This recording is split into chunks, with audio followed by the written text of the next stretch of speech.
Gracias, comisionado presidente. Muchísimas gracias a todas y a todos por acompañar esta mañana este esfuerzo. Me parece un espacio interesante, muchas caras conocidas y muchos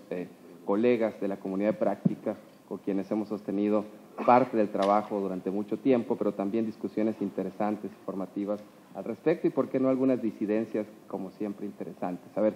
yo comenzaría diciendo una idea que me parece fundamental. Ahorita el comisionado Laveaga planteaba que obviamente la función principal de un gobierno pues es gobernar, ¿no?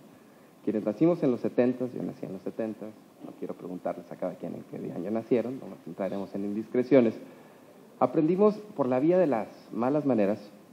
que el gobierno no necesariamente es gubernativo y que la función pública no necesariamente equivale al valor público, ¿no? Y que hay en esto, y la evidencia de ello tenemos claramente las crisis recurrentes de los 70s, de los 80s, de los 90s, incluso yo pensaba que no me tocaría vivir una nueva crisis en este nuevo siglo, pero así fue. Y tenemos como evidencia también las condiciones que aún no superamos de un gobierno que de alguna manera sigue compartiendo todavía un ejercicio de poder en ciertos reductos basado en elementos clientelares en su relación con la ciudadanía y sin considerar un trato igualitario hacia todas y hacia todos, ¿no? Esto me parece muy importante en el contexto de la mesa que hoy nos trae para conversar esta tarde. ¿Por qué? Porque si bien es cierto que la transparencia y la rendición de cuentas distan de ser la bala de plata capaz de restituir la capacidad gubernativa del propio gobierno y la capacidad del gobierno para generar valor público, ciertamente generan elementos y alinean incentivos y permiten conocer y entender y brindar armas y capacidades de empoderamiento a los ciudadanos para alcanzar lo que justamente el comisionado presidente ha dicho hace un momento, ¿no? Que la agenda del gobierno, que los elementos directivos, organizativos y los objetivos planteados de manera colectiva de alguna manera se nutran de los insumos que los propios ciudadanos generan, pero también que la forma de actuar del gobierno se apegue a ciertos lineamientos, reglas y elementos prescritos en términos de lo que buscaríamos los ciudadanos o llamaríamos los ciudadanos como una administración pública que de hecho agrega valor público resolviendo problemas públicos. Me han pedido que yo me centre en la parte de transparencia. Ahorita el doctor Merino platicará sobre el elemento complementario que es la rendición de cuentas y me gustaría proponerles abordar esto como en dos grandes rubros analíticos. El primero, en donde creo, como bien lo mencionaban al inicio, en la introducción, en donde hay, creo, bastantes avances y hay que reconocerlo de manera clara, que tiene que ver el primer rubro con las condiciones normativas e institucionales para garantizar el acceso ciudadano a la información pública. Por ello me refiero simple y sencillamente a los sustentos normativos, organizativos, de sistemas de información y de gestión que permiten a los ciudadanos, de hecho, contar o acceder a la información en propiedad del gobierno. Y desde esta perspectiva hemos avanzado en los últimos años y la reforma que en este momento está, hay que plantearlo, atorada en la Cámara de Diputados, todavía profundiza más en estas condiciones y de alguna manera hable un panorama favorable en caso de que sea aprobada en los términos en los que se dio al menos la discusión. Estamos hablando aquí de la ampliación del catálogo de sujetos obligados, de la obligación de los sujetos obligados para generar información actualizada en temas como atribuciones y responsabilidades, en el ejercicio de recursos, en indicadores, la generación, por ejemplo, de autonomía constitucional a los órganos garantes, la definición de la inatacabilidad de las resoluciones del IFAI, los nuevos procedimientos eventualmente que se darán de los comisionados a nivel estatal y eventualmente, federal y eventualmente estatal para garantizar una mayor autonomía. En fin, creo que allá hay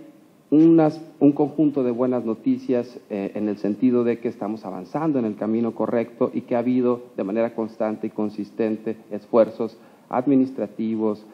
normativos desde esa perspectiva. Faltará obviamente analizar la ley general que va a reglamentar esto, pero en términos generales yo diría que ahí están los avances,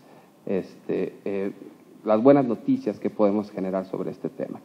¿Cuál es el segundo rubro y en el que me gustaría centrar mi atención, la mayor parte de los minutos que me quedan en este momento? Quisiera platicar sobre las condiciones normativas, institucionales y de gestión para que de hecho el derecho de acceso a la información genere efectos o consecuencias favorables para los ciudadanos. y también para la propia administración pública, y deje de ser visto el derecho a acceso a la información como una condición que entorpece la gestión de la administración pública y de hecho pueda generar vasos comunicantes virtuosos, una retroalimentación virtuosa para la propia administración pública, pero también para traducirlo en términos concretos en beneficios a los ciudadanos. Se ha dicho muchísimo y se ha conversado desde esa perspectiva de que el derecho al acceso a la información pública, como lo plantea por ejemplo O'Donnell, es uno de esos pocos derechos a los que, teniendo acceso uno como ciudadano, permite eventualmente, en caso de que esté bien regulado y bien tutelado, la posibilidad de que el ciudadano acceda a nuevos derechos, acceda a nuevos estadios de bienestar que no necesariamente, con los cuales no necesariamente cuenta en este momento y que podría eventualmente hacerlo. Sin embargo, esa parte del derecho a acceso a la información sigue siendo todavía una agenda pendiente en México. Y eso se debe principalmente a una razón que está bien documentada en lo que seguramente nos platicará Mauricio en unos momentos más. Tiene que ver con la fragmentación normativa, institucional y de los sistemas de gestión que rodean el derecho a acceso a la información. Voy a poner 3 ejemplos que me parecen importantes y en donde creo que tendríamos que enfocarnos en los próximos meses. Uno, como ustedes saben, no hay información o acceso a la información sin información, ¿no? Un sistema nacional de transparencia requiere de información y esta información requiere de archivos, requiere de la gestión de información, de una administración pública capaz, con la capacidad de generar esa información, de almacenarla, de ordenarla, de sistematizarla y de proveerla, ¿no? Primero, como elementos de registro administrativo, pero también como fuentes de mejora de la gestión y también en su momento como fuente, por supuesto, de rendición de cuentas y de comunicación con la ciudadanía. El otro elemento que me parece muy importante y que no está considerado hasta ahora de manera integral es que esa información sea sustantiva, es decir, que sea información que realmente sea útil para los ciudadanos y que tenga la capacidad transformativa que todos esperamos de la administración pública. Hasta hoy, la administración pública sigue sumergida en sus rutinas y sus coreografías de orientación al procedimiento, dejando de lado todavía su orientación hacia los resultados de valor que le interesan y le importan a los ciudadanos. Consecuentemente, la mayor parte de la información disponible tiene poco que ver con la generación o con la resolución de los problemas públicos o de la capacidad de generación de servicios y provisión de bienes del Estado y se centra todavía mucho más en los insumos y en los procedimientos de la administración pública. Una desvinculación entre las tareas evaluativas y el derecho, el acceso a la información. Me han dicho que ya me queda el tiempo, intentaré nada más redondear con una última idea. El tercer elemento tiene que ver justamente con el gobierno abierto que planteaba el comisionado Laviaga, que tiene que ver con la idea de cómo la información se convierte en un elemento que permite trascender una gestión postburocrática de los asuntos públicos, involucrando de manera decidida a la ciudadanía, como parte no solo del problema, sino también como parte de la solución. La información y la gestión de la información y la coproducción de la información tienen un potencial proactivo y virtuoso en este ciclo muy relevante. El estadio actual,